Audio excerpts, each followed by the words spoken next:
আসসালামু আলাইকুম।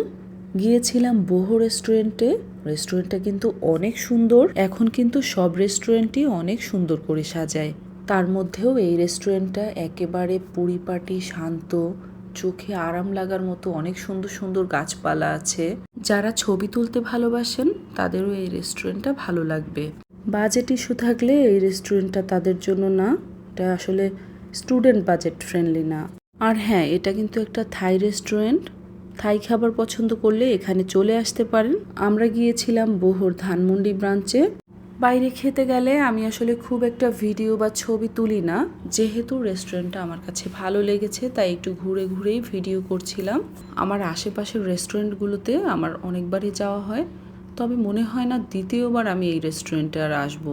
এখন চলুন বলি কেন আর আমি এই রেস্টুরেন্টে আসবো না। রেস্টুরেন্টের খাবার আমার কাছে একেবারেই ভালো লাগেনি।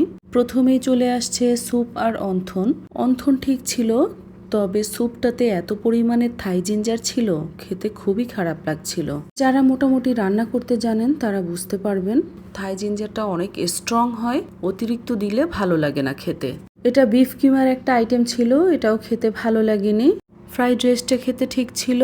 রেস্টুরেন্টে যারা ছিলেন তাদের কাছে জিজ্ঞেস করেই আমরা অর্ডার দিয়েছিলাম যে খেতে কোনগুলো ভালো হবে সেগুলোই নিয়েছিলাম। প্রাইস অনুযায়ী কোনো খাবারই আমার কাছে খুব একটা ভালো লাগেনি।